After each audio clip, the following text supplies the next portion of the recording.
Okay, so welcome one and all to our online grants workshop. Thank you for being able to spend some time with us today. We're here today to go over the key highlights of each grant program we have to offer for our current grant cycle, known as Cycle 1, the first of 2 this year. Then we'll open the floor at the end for Q&A. But of course, you can type in your questions in the chat box as we go over the material. Loy will be able to answer questions as they come along. If your question is pressing or if you need to leave before the Q&A at the end of the workshop, you can click the raise your hand option on Zoom to ask a question. Either Loy or I will be able to answer. Outside of these pressing questions in the final Q&A section, we'd like to ask folks to mute their mics during this workshop. So here is our outline for the day. First, going over who we are, the lead grant staff. Then we'd like to circle around the virtual room and have y'all share your name and affiliated organization. Or you can just say you're an independent filmmaker or something like that if you're unaffiliated. And then a bit about what we do at HumanitiesDC. And then a deeper dive into the key highlights of each grant program, followed finally with Q&A. Remember that while I go over this info, you can always enter in your questions via chat box. We'll go through each of those. So any questions before I get started?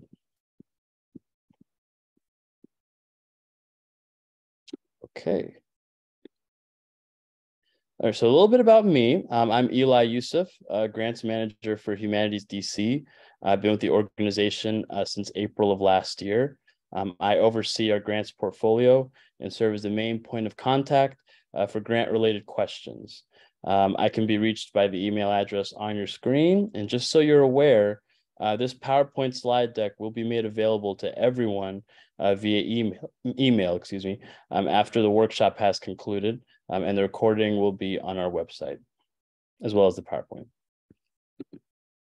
Loie, would you like to Hello, everyone. I'm Loy Namar, Director of Grant Making and Programs here at Humanities.DC. Thanks so much for being with us this morning. I oversee our community grant program and our public programs. Thank you. And now on to you, the attendee. Can everyone write in the chat box their name and affiliated organization, or if unaffiliated, like just what you do. So like my earlier example of independent filmmaker. And if you didn't register on Eventbrite to access this workshop, you could direct message me your email address so I can directly share the PowerPoint with you. Again, it'll be on the website, but just for direct messaging. And I'd love to get a sense of who's in the room. So I'll just ask a few yes or no questions. You can just raise your hand. Who has applied for Humanities.DC grant before?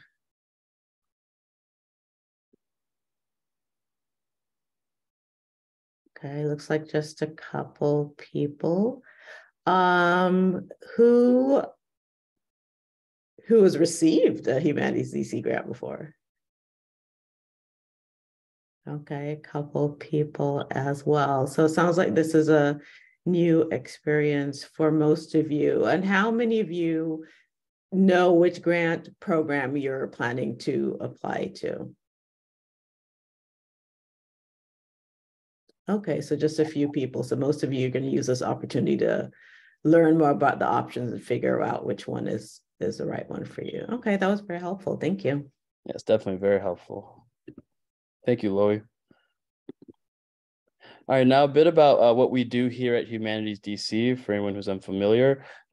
Straight from our mission statement, we help all Washingtonians and others connected to DC deepen their relationships with the city and each other through the sharing of unique and universal stories, the fostering of intellectual stimulation, and the promotion of cross-cultural understanding.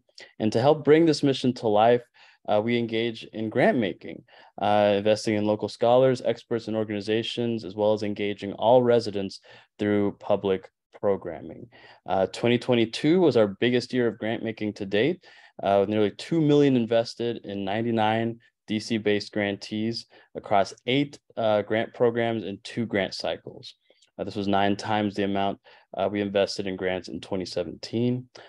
So this year, as we did last year, we are spreading out our grant making across 2 funding cycles, cycle 1 and cycle 2. And this workshop is all about cycle 1.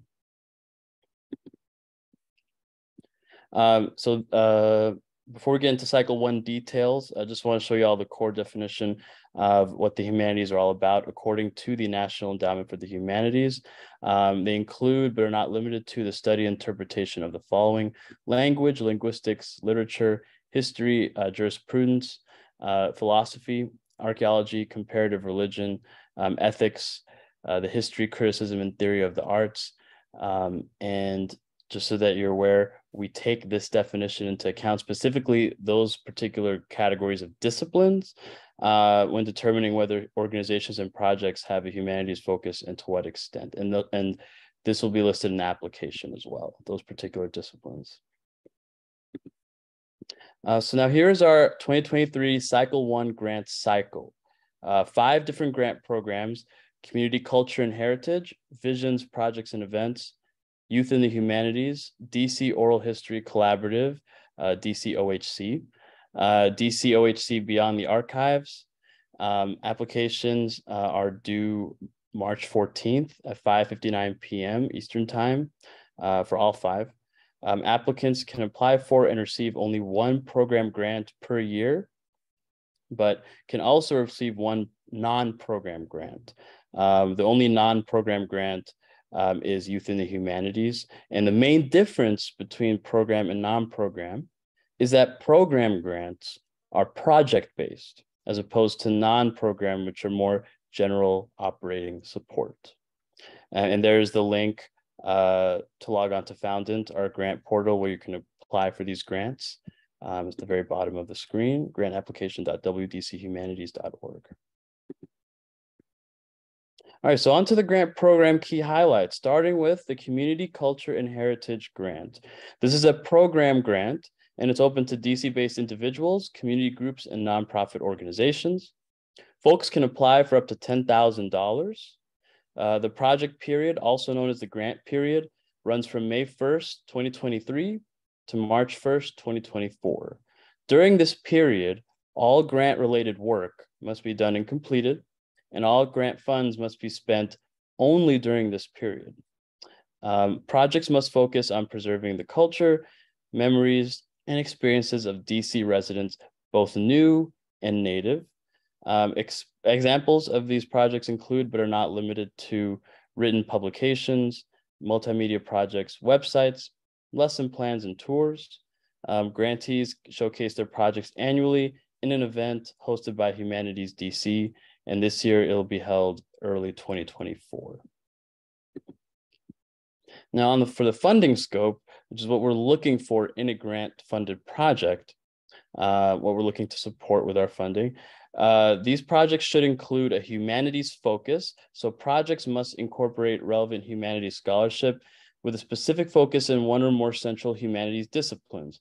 Those disciplines were mentioned in the earlier NEH quote, and these disciplines will be listed on the grant application for you to identify and select. So you don't have to come up with wording on your own. They will be listed for you to select on the application. You could select more than 1.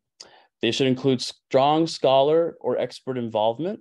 So each project will include a humanities-based scholar, historian, or expert as an advisor or partner who is knowledgeable about the subject matter and dedicated to helping guide the project to completion. An expert can include someone outside of academia. So it can be someone in the community with expertise on the topic. So not just someone with a PhD or whatever. They should include community partnership. So all proposed grant projects should demonstrate how the community will benefit from the project and be actively involved in its creation. And they should also include a final product. So each project will conclude with something like a written publication, a documentary, short film, website, lesson plan, event, tour, etc., that is well designed and accessible to DC residents. Just so you get a sense of what we're looking for here, an example of a project like this is 2022's Georgetown African American Historic Landmark Project. which aim to place 20 plaques and additional markers on specific Georgetown African-American historic landmarks, honoring enslaved and free African-Americans who lived in, worked in, and assisted in building the community of Georgetown. HumanitiesDC helped fund several of those plaques. Now on to the Visions, Projects, and Events grant. This is a program grant open to DC-based nonprofit organizations. Individuals must apply through a fiscal sponsor organization. So you can't apply just as an individual. A little more detail on that later. Up to $25,000 can be requested. The project period runs from May 1st, 2023 to March 1st, 2024, although public events may take place on or before April 30th, 2024. So while funds must be spent by March 1st, 2024, public events can take place until April 30th. Just to note here, Visions this year includes last year's DC Docs and Festivals grants for those who are familiar. But DC Docs, for those who are unfamiliar, was our grant focused on documentary films. And the Festivals grant was our grant focused on festivals and events, gatherings, etc. So now those types of projects are included in the Visions grant this year. So this grant supports the creation of innovative interpretations of humanities scholarship for the public. Projects should have a DC focus and can include, but are not limited to, documentary films, events and performances, publications and curricula, tours and exhibits, websites, etc. Documentary films will be showcased in a HumanitiesDC sponsored film festival and be made available for non-commercial educational use. Visions grant funded projects must be informed by one or more of the humanities disciplines. Again, these will be listed on the application. Projects must have an advisor or team member who's knowledgeable about the subject matter. They must demonstrate a connection to DC and be innovative, unique, and of strong educational interest to a wide public audience, and be publicly accessible. Project examples include, but are not limited to, neighborhood organizations partner with local experts to create walking tours that explore various layers of a community. Conferences focus on the connection between national issues and their impacts on DC residents. Humanities organizations holding space for dialogue around civic engagement. Educational organizations that create like an exhibition with the humanities theme as it relates to DC residents. Documentary films telling a humanities-based story about DC, or the development of archives, websites, and other digital humanities projects. Onto the Youth and Humanities grant. This is our sole non-program grant. This is open to DC-based, humanities-focused, youth-serving nonprofit organizations. Up to $25,000 can be requested here. The project period runs from May 1st, 2023 to March 1st, 2024. And this grant provides general operating support funding to humanities-focused organizations working primarily with young people age 11 to 19, specifically organizations using the humanities as a tool to help young people explore issues relevant to their lives. So an example could be an organization that promotes civic engagement or creative writing or public speaking for high schoolers, applying for a grant, which helps expand their operations. So applicants do not have to identify a specific project, but will be asked how they expect to use the grant funds for this grant's purpose. Onto the DC Oral History Collaborative, otherwise known as DCOHC grant. This is a program grant open to DC-based individuals, community groups, and nonprofit organizations. Up to $8,000 can be requested. The project period runs from May 1st to November 30th, 2023. This grant funds individuals, community groups, and nonprofits proposing projects exploring DC's life, history, and culture through interviews with people who've lived it. Projects can focus on, but are not limited to, neighborhoods social organizations, political history, labor, faith-based groups, cultural trends, or historic events. Grantees are considered members of the collaborative and will be required to attend a 3-session training workshop, working with staff and consultants to help bring their work to life. Projects should have a theme, focus, or research question that they aim to illuminate, and must commit to interviewing at least 5 people.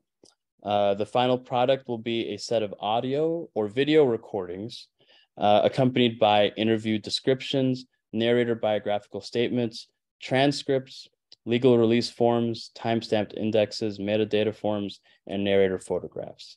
A required training session will elaborate on best practices pertaining to documentation and transcription. The big focus areas for us this year are go-go music, DC's punk scene, and the life and impact of Marion Barry. And finally, translation enhancements up to $5,000 are available for projects which require translation services. So you're able to request this on the application. You don't have to submit a standalone form. This is included in the DCOHC application for you to request translation services if you need it. Funded proposals will clearly identify the research question, with the question being able to connect to DC audiences. So for example, take a question like, what stories about community gardening are important to preserve? It becomes, how did the practice of community gardening change or evolve as gentrification took hold in DC?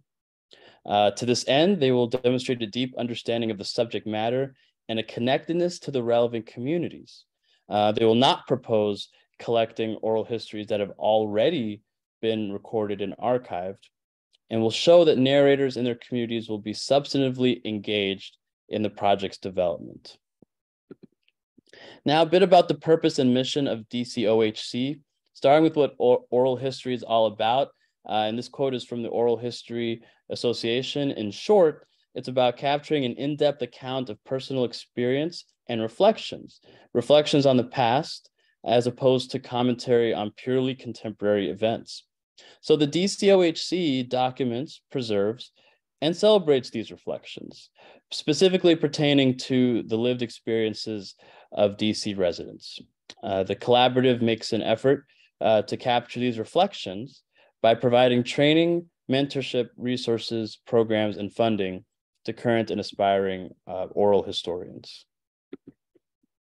Now, our final grant, the DCOHC Beyond the Archives grant, it's a program grant open to DC-based individuals, community groups, and nonprofit organizations.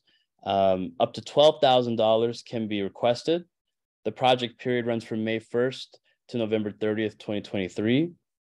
This grant funds organizations and individuals producing DC-focused public humanities projects from existing oral history collections in the archives. Emphasis on existing, because a common issue in the past has been folks with new oral history collections applying for this particular grant, when this grant is specifically for folks with existing oral history collections that are already in the archives. So they're taking these existing recordings and bringing them into a different dimension in the form of exhibitions, performances, written research, film or video, educational curricula, etc., based only on existing oral history collections. Applications that do not identify an existing collection will not be considered for this grant. Funded proposals must clearly indicate which existing oral history interviews will be used, where they can be found, and how they will be accessed. They do not propose creating a new oral history project. They demonstrate a deep understanding of the subject matter and the expected primary audience. They describe in detail how audiences or users will engage with the project. And finally, they'll list an advisor or team member who is knowledgeable about the subject matter. Now, for the applicant eligibility, this will apply for all grant programs. Organizations must be DC-based. be a 501c3 nonprofit organization for which DC residents comprise most of its constituents. They must be registered with and authorized to do business in the district. They must register and comply with the regulatory requirements of specific city and federal agencies, must have a unique entity identifier. So this has replaced the DUNS number as the authorized identifier for the federal government. This happened almost a year ago. I'm sure many of you who work with nonprofits, you're already familiar with this, but for anyone who's not familiar, organizations do not need to have a UEI number to apply, but will not be able to receive funding until one is obtained.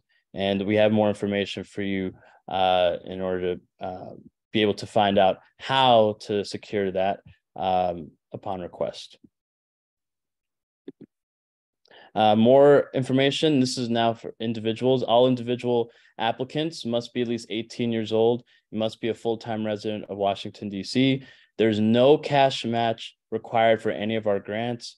And applicants with outstanding or delinquent reports or final products from previous Humanities DC grants must submit them without deficiencies at least 30 days before the deadline for which they wish to apply. So essentially, for all current grantees who have not submitted their interim or final reports yet, to be eligible for Cycle 1 grants, you must be able to submit all of your reports, your interim and your final reports, by February the 12th at 5:59 p.m.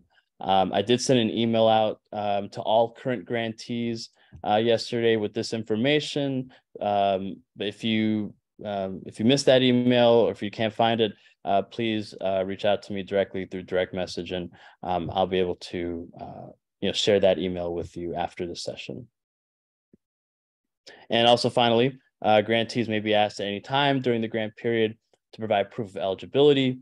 Any awardees found ineligible after the award date, they still must return all funds. Now, for the fiscal sponsorship rules, I mentioned a little bit about this earlier. They're different according to the grant program. So for the Youth and Humanities grant, as a general operating support grant, this is geared directly for nonprofit organizations. Therefore, fiscal sponsorship arrangements are prohibited for this grant. All applicants must be a nonprofit. For community heritage and culture, DCOHC and DCOHC Beyond the Archives, individuals requesting $13,000 or less in grants don't have to apply through fiscal sponsor, but obviously you can reach out to us, me, Loie, or Jasper, who's our DCOHC lead, for more information on those tax implications. Community groups without nonprofit status may apply through a 501c3 nonprofit organization serving as a fiscal sponsor, just provided that that organization meets all of our eligibility requirements. And finally, for the Visions grant, individuals must apply through a nonprofit organization serving as a fiscal sponsor, again, provided that that organization meets all of the eligibility requirements. Now, for allowable costs, so what's allowed, what's not allowed, and so I'll try to simplify things here. For the Youth and the Humanities grant, this grant is, again, intended to support general operating expenses, so salary, consulting fees, rent, utilities, admin. Prohibited expenses include food and beverages, tuition and scholarships, regranting, and the like. For community, culture, and heritage, DCOHC, DCOHC Beyond the Archives, and Visions, 100% of all funds must be applied to direct program costs. So, salary, consulting fees, honoraria for individuals, they can include indirect costs such as overhead, rent, utilities, or admin. And of course, I mentioned the disallowed expenses being similar to the Youth and Humanities grant. And for the application review process, just so you get a sense of what the process that we take in reviewing these applications. So after the deadline, applications are reviewed for eligibility by the staff. Ineligible applicants are notified immediately. Eligible applications are reviewed by a panel of DC residents with interest and or experience in humanities programming, and scholarship. Panelists receive training, scoring guides, and tools to individually score the applications assigned to them. They then convene to discuss the applications, after which they finalize their scores, rankings, and comments. These applicants are organized by rank, and a slate of the highest ranked applications are provided to the Humanities DC board. The board affirms that the review process was followed, and then approves the slate of funding. And applicants are notified no more than 8 weeks after the application deadline. And if you or someone you know are interested in participating in a review process, we're going to post our grant reviewer application form, our updated form, on our website in the next week or so. So please be on the lookout for that on our website. We are actively finalizing that. And finally, technical assistance resources. We have additional grant overview and grant specific workshops coming in the next several weeks.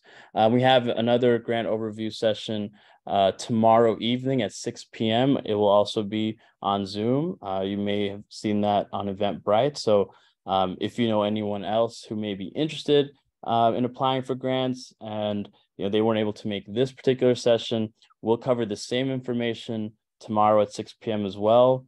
Again, we will also post this recording on our website and the PowerPoint slide deck as well. And in addition to that, what we have for the overview, we also have grant-specific workshops. So for each grant program, we will also have workshops, one in the afternoon and one in the evening.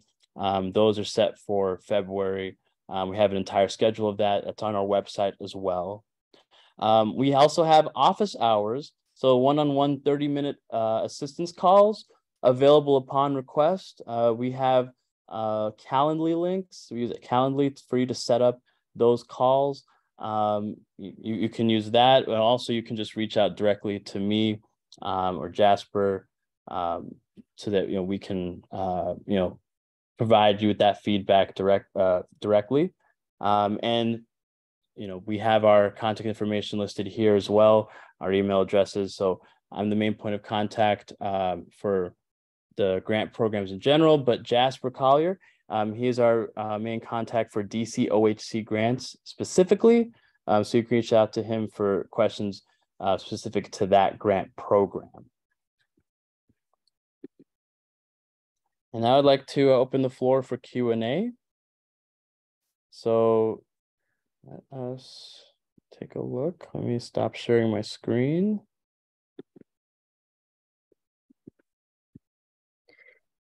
And you can go turn your mic on and ask the question, or you can type it in the chat.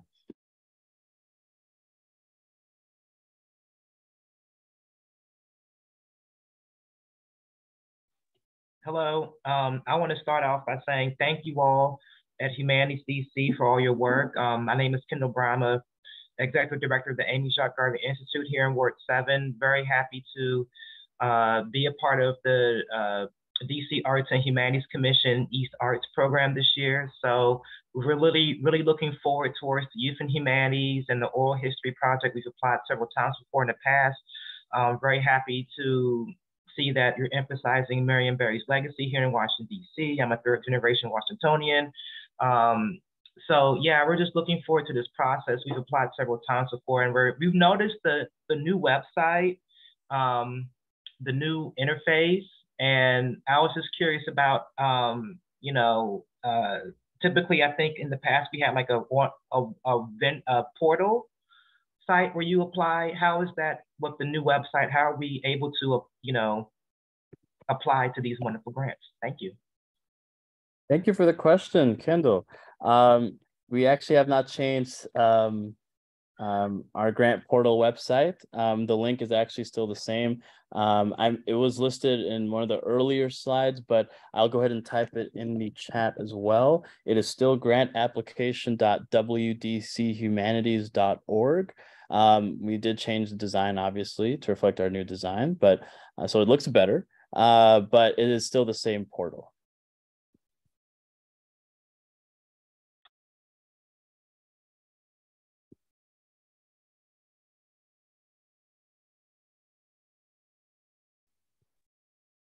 And also it's worth noting that link is on the website as well. So when you click on a particular grant opportunity, you'll also see the link to Foundant, the portal.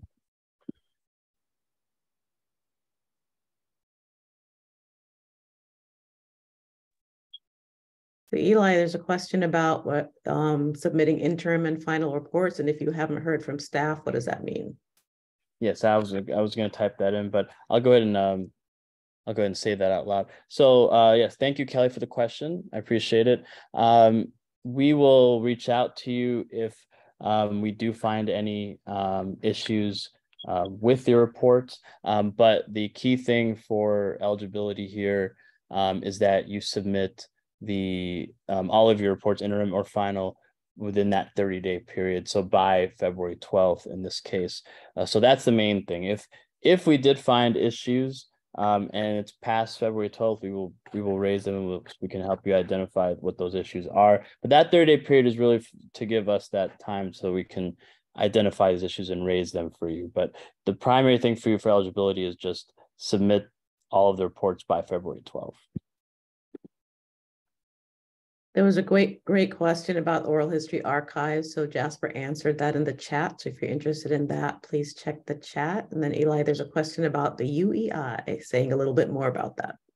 Yes, about the UEI. So again, just a little summary. So the UEI, the federal government shifted from DUNS, I guess bringing it more in-house. So all nonprofit organizations registered to the federal government through SAM. They now have a UEI that was made official around April of last year.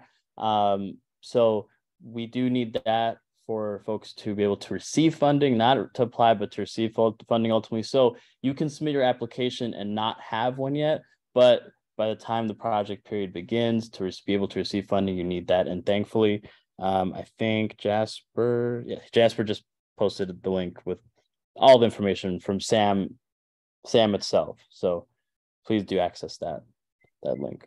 And you'll see a link in the application instructions as well. Jasper, do you want to take that question on mic about culture and heritage versus oral history, and then Eli can follow up as necessary? Sure, that's a really good question, Hannah.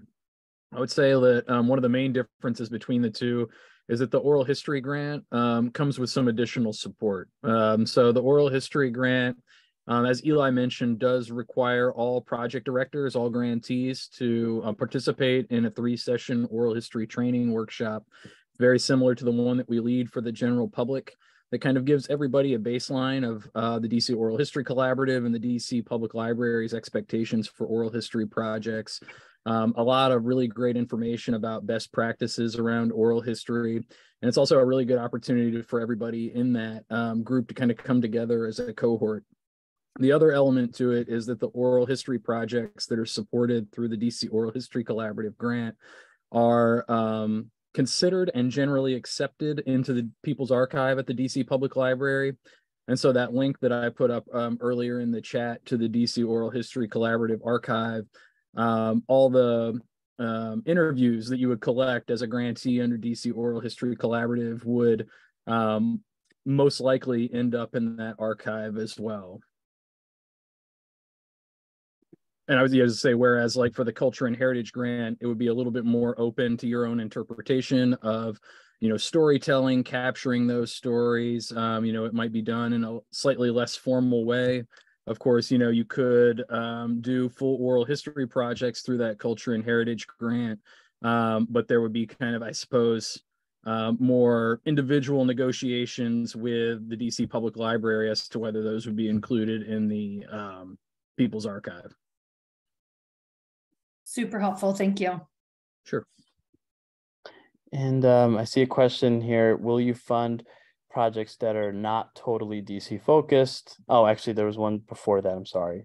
I'm not sure I followed the fund sponsorship requirement for some grants. Maybe explain once more the difference between using a 501c3 versus a fund sponsorship. So I'm not sure if there's a major difference, or I'm seeing the difference between those two terms. Well, for using a fiscal sponsor, Fiscal sponsor for us is a 501c3 organization, and it's primarily for, individuals or for community groups that don't have a 501c3 status. And there are specific grants, again, such as the Visions Grant, where if you're an individual, you have to apply through 501c3, and they serve as your fiscal sponsor.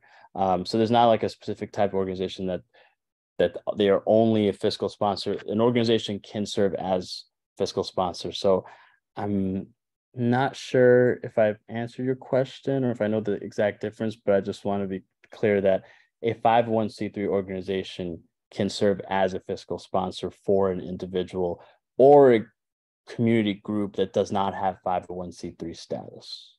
Thank you. That answers that question. Thank you. No problem.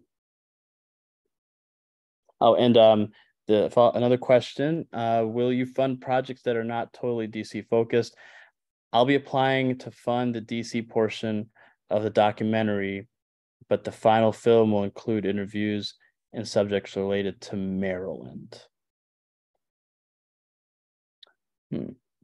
Well, my recommendation is that the project be as DC focused as possible. I cannot say, whether or not a project falls outside of that realm based on the percentage of the program that is, not DC focused versus DC focused. But my recommendation is that the final product, wherever that may be, whether it is a tour or a documentary film or what have you, that it is as DC focused as possible.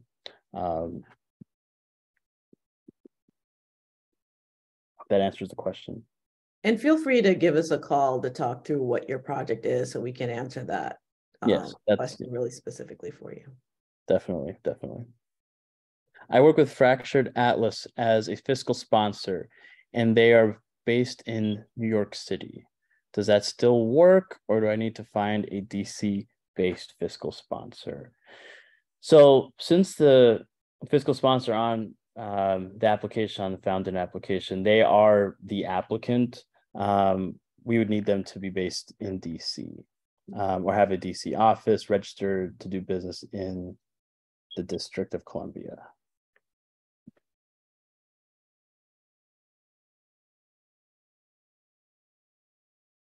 These are really good questions. Any others? I really like that question about the DC focused one. That was a good one. Definitely would like to hear more about that project.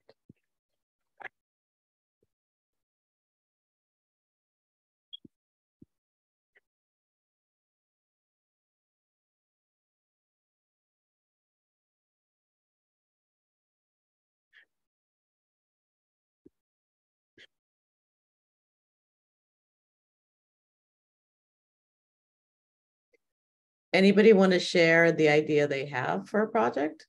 Sometimes it's helpful for folks to hear from each other.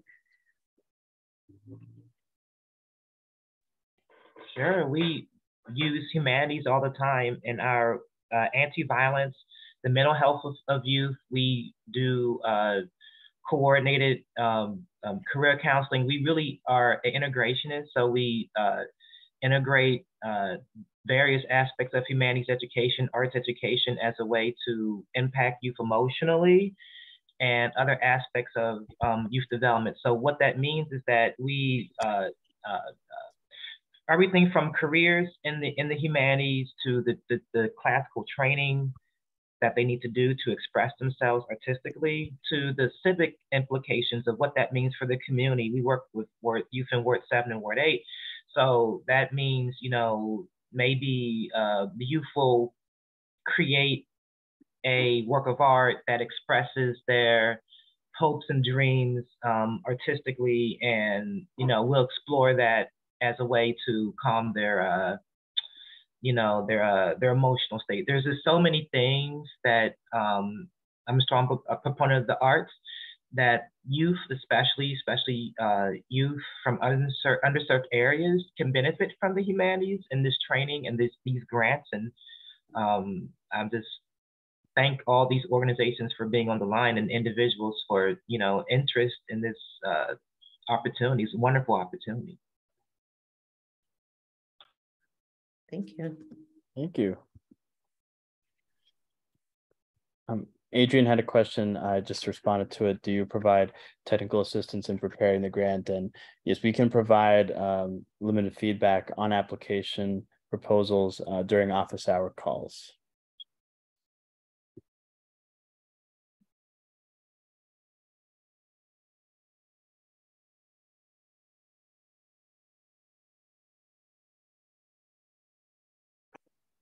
Angela, there's a question about the name of your organization in the chat in case you didn't see it. Scrolling through, I'll take a look.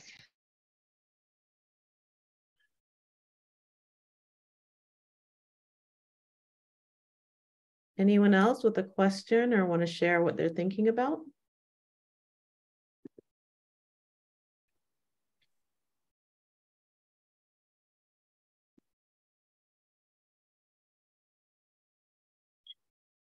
There's a link on, you'll see a link on the website where you're looking at the RFPs where you can sign up for office hours. They take place each week.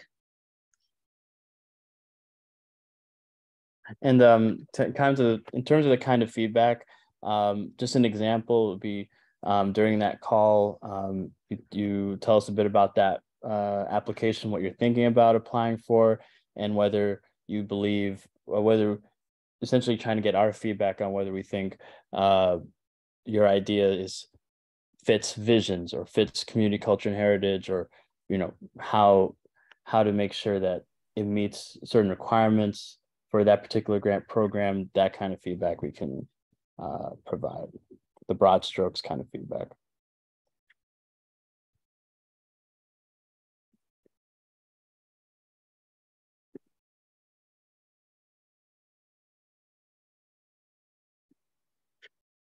Thank you for sharing, Amy. And thanks for the question, Adrian.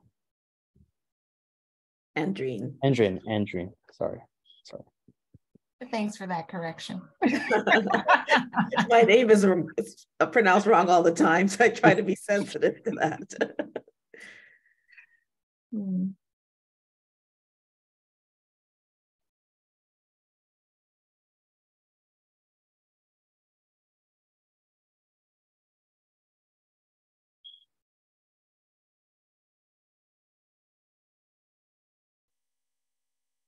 Looks like we're good, Eli. All right. Actually, a question from Kelly. Can an organization apply for more than one each deadline? The standard we are implementing for both cycles is that an organization can apply for one non-program and one program grant for the year. So for 2023, you can apply for a max of 2 grants. So for instance, with Youth and Humanities being a non-program grant, that could be one you can apply for, and then one program grant for cycle 2, that kind of thing. So just a max of 2.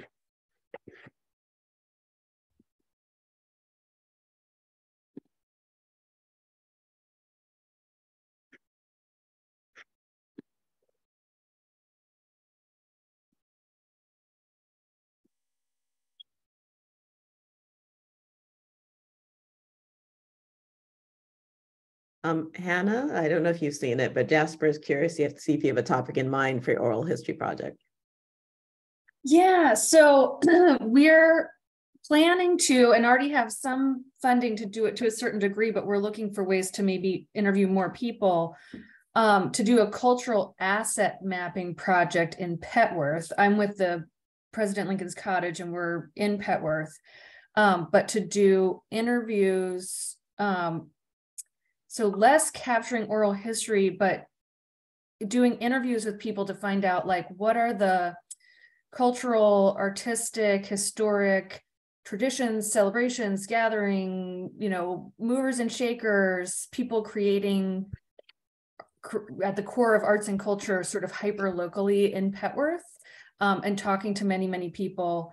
And hopefully as web sort of spinning out as people say, oh no, it's really this person on this thing, you need to talk to them, and to be able to interview folks. And capture all of that information and share it back with the community in a couple different ways, but also use it to drive our own programming so that we are more responsive to community needs and have than many folks we can maybe partner with on programming. So that's kind of the idea. And supplemental funding would allow us to do more interviews. We'd actually be recruiting local high school and college students and training them to do the interviews. And then it would be a paid summer program, internship program, essentially. So also investing in kind of the next generation of humanities professionals. So we would be able to provide more hours to more young people with supplemental funding. So that's the idea. Maybe more than you asked for, but that's the idea. No, that sounds like a really great project idea, especially like, be interested, like, even if it's not a DC Oral History Collaborative project, to find out more about how you connect that, the information that you collect back to the community, like, and if there's some public humanities projects that would emerge from that. I think it sounds great. Incidentally, I was a intern at the Lincoln Cottage the year it opened. Oh, no kidding. Oh, yeah. That's so fun. I just joined last May, so I'm a newbie for sure, but we've got some people who you might still remember. We've got some long timers. Nice. Kelly, I just wanted to ask, you said the deadline to all different grants. Are you referring to the cycle 1 deadline of March 14? Or what deadline were you referring to? Yeah, you had mentioned that there's this deadline in March, and then there would be another set of grants, including that capacity building grant that I think you said is May. So I'm just wondering if this is like, for example, I know that I'm going to be applying for the Visions grant. Is there a Visions deadline both in March and May, or come May, is it all different grant programs? Right. Thank you for the clarification. Yes. So March 14 is specifically for the 5 grant programs of cycle 1 and cycle 2, which would include capacity. That deadline is May 2nd. Well, tentatively May 2nd. Still early May. We're going to finalize that soon. But yeah, they're 2 different deadlines. So the Visions deadline is March 14. Cycle 2 only includes capacity building and then a DC Oral History Collaborative grant for organizations that have had that grant before. Great. That's exactly the. Thank you. You're welcome. I have one additional question that might be similar to the person who asked the documentary question, which is, we have a youth program and we usually have about half the kids are from DC and half of them are from other places. Would that be disqualifying or make us a less attractive candidate? Or how would something like that be kind of viewed in the rubric? I wouldn't say it's a disqualifying thing. You're still serving a large number of DC residents. So I believe that in terms of eligibility, it would still apply. Mm-hmm. Yeah. So just in terms of strict an eligibility question, I don't think that's disqualifying at all. And you'd want to just talk about that in your application to make the case that the funding is supporting youth, DC youth. Some of it would then, just because of the structure of your program, also benefit non-DC people, but it needs to be really clear that what the funding is for and going to be used for is for the focus is on DC residents. And we could certainly kind of right size our ask to make sure it wasn't more than 50%, right? Sort of, it would be, the ratio would be appropriate. And certainly, I mean, as you had asked the question, would it be looked at unfavorably? As Eli says, we have independent DC residents that are reviewing the applications. So I suppose it is possible that folks are looking at 2 applications that they consider relatively similar, and then one is completely focused on DC youth and the other is mixed. Potentially, they might bring that into account. That's something. So that's why it's particularly important to kind of make your case and talk about your project in a way that gives them a really good sense of what it's about. Yeah, fair enough. Thank you.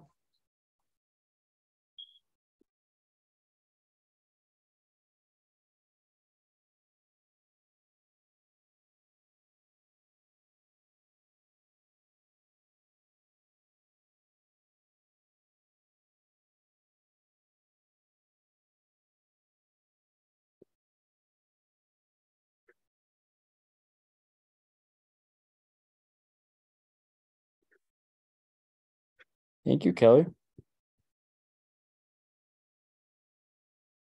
Thank you, Amy. I did see that. Thank you. Looking forward to it.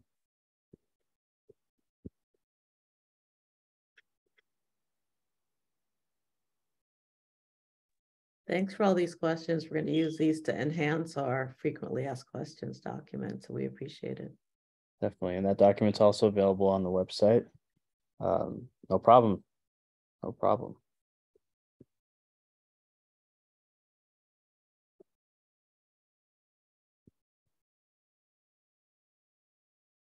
So are we good, Eli? I think we are. Just so everyone knows, me and Jasper, we are available for office hours. And those are on the Humanities DC website. So please reach out to us through there or through our email addresses. You know, we're very much open to hearing your questions and your proposals. So thank you all for being able to participate. Y'all have a fantastic day. Bye.